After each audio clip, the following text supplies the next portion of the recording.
Sveiki atvykę į Parkside dirbtuves. Mano vardas Filipas, šiandien pasidaryk pats video įrašę, parodysiu tau, kaip pasistatyti gipso kartono sieną. Ten pastatysime medinę karkasinę sieną. Vienoje pusėje ją tiesiog apkalsime gipskartoniu, o kitoje pusėje dvigubai. Pirmiausia, OSB plokštėmis, tada gipskartoniu ir išlyginsime glaistu pagal antrą kokybės lygį. Ant OSB plokščių lengvus daiktus gali tiesiog pritvirtinti prie sienos varžtais ir tau nereikia jokių kaiščių. Be to mes statome gipso kartono pertvarą su metaliniais profiliais. Iš vienos pusės ji bus apkalta vienu sluoksniu, o iš kitos dviem sluoksniais gipso kartono.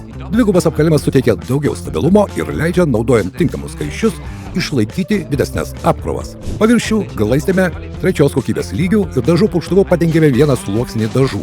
Visas reikalingas medžiagas ir įrankius, kaip visada rasi apačioje pateiktoje statybos instrukcijoje. Iš pradžių abiejų tipų sienoms surenkame pagrindinį karkasą. Tam reikia tiesios sienos linijos. Ją pažymime pieštuku, metru ir lazeriu ant grindų, sienos ir lubų.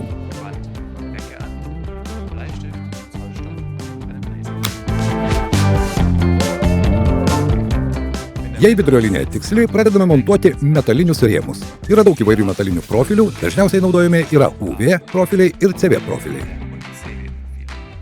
CV naudojamas sienai ir vertikaliems elementams, UV grindims ir luboms. Profilius paprastai gali patrumpinti iki norimo ilgio skardos žirklėmis. Prieš prisukdamas profilius dar priklijuok apačioje izoliacinę juostą.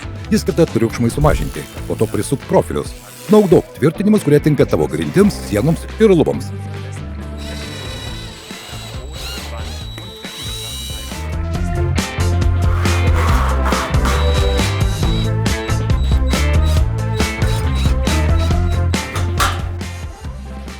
Kai tik rėmai bus pritvirtinti, gali įstatyti CV profilius į UV profilius ir pastatyti juos į norimą vietą. Tau jų nereikia prisukti. Svarbiausia, kad visi CV profiliai būtų nukreipti į tą pačią pusę. Visos angos turi būti nukreiptos tą pačią kryptimi.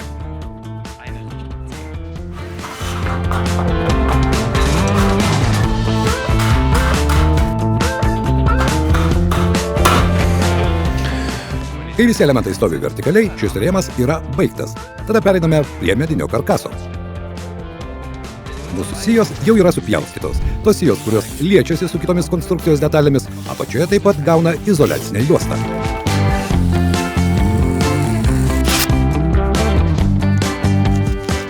Tada išlygioja apatinė sija pagal vidurio liniją, taip pat ir sieninė sija ir abi pritvirtiniai varžtais. Po to prisuki statramsčius ir viršutinę siją.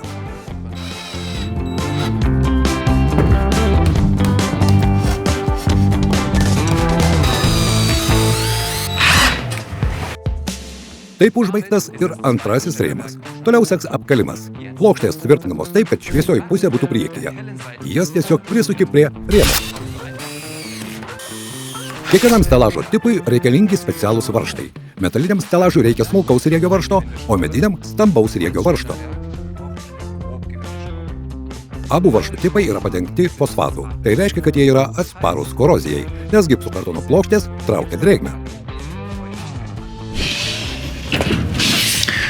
Prieš prisukdamas įsitikink, kad tarp apkalos ir grindų liktų 3 mm tarpelis, kad žingsnių garsas nebūtų perduodamas sienai. Beje, vienas metrinės linijuotės segmentas yra 3,5 mm storio, todėl tai yra geras atstumo matas. Svarbu vengti kryžminių siūlių. Šiuo atveju siaura plokštė turi priglusti prie viršutinio krašto, o šis tarpas nusileidžia žemyn.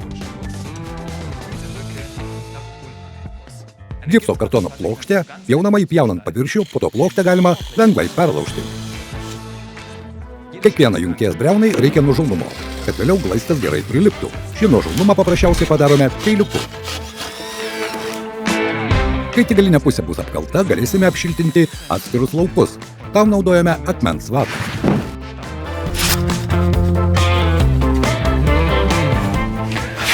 Jei ketini tiesti elektros laidus, dabar tam pats laikas. Tam čia dar turi išgręžti skylę. Tada galėsi paprastai per šias išpjovas CV profiliuose pravesti laidus.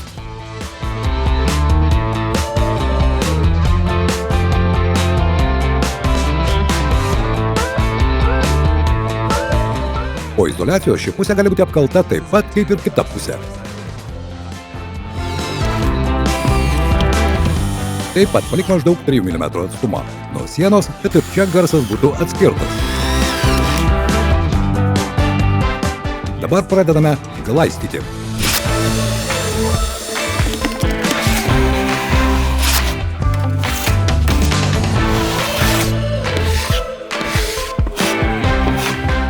Audinių juosta neleidžia atsirasti įtrūkimams ir turėtų būti įdėta į kiekvieną siūlę. Nepamiršk iš karto po glaistymą nusiplauti savo įrankiu. Tai daug lengviau padaryti, kol glaistas dar šviežias. Kai siena išdžius, su didelė glaistykle perbrauk per visas nelygumų vietas, tada siena bus puikiai paruošta antram sluoksniui.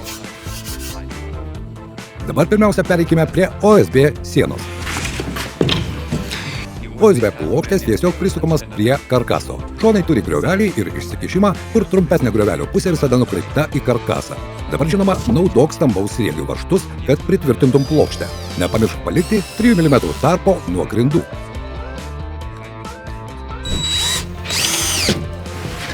Kai plokštės pritvirtintos, gali užpildyti tuščiavidurės vietas izoliaciją. Nepamiršk apsaugos priemonių.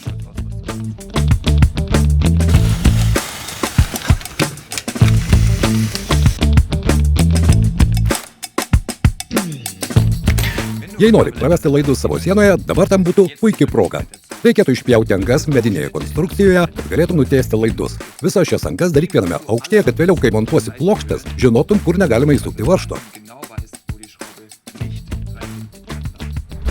Čia mums nereikia jokių laidų, todėl galime tęsti gipso kartono plokščių montavimą. Jas galime tiesiogiai prisukti prie OSB plokštės.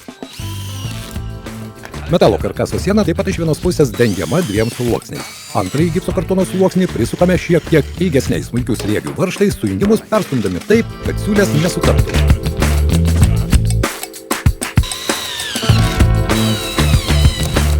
Kai visos dalys yra apkalamos, vėl reikia glaistyti.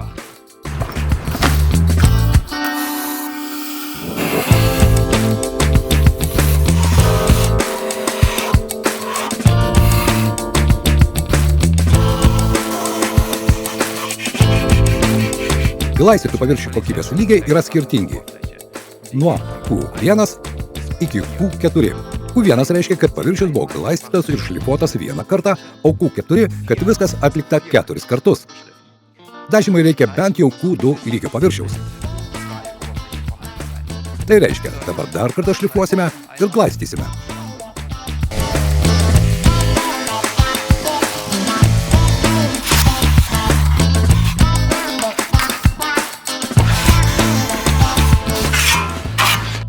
Dabar tai bus Q2 siena. Pirmiausia, leiskime tinkamai išdžiūti prieš pradedami vėl šlifuoti.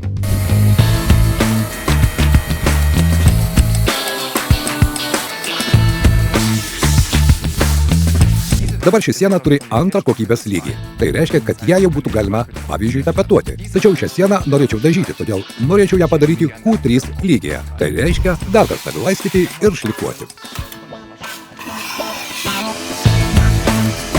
Taigi siena beveik paruošta. Ją reikia tik nuvalyti nuo dulkių, tai yra nusiurbti, kad vėliau galėtume ją nupurkšti.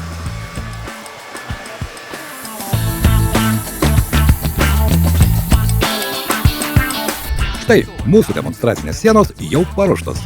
Parašyk komentaruose, kokio tipo gipso kartono siena tau tiktų ir tiesiog imkis darbo. Tau pavyks!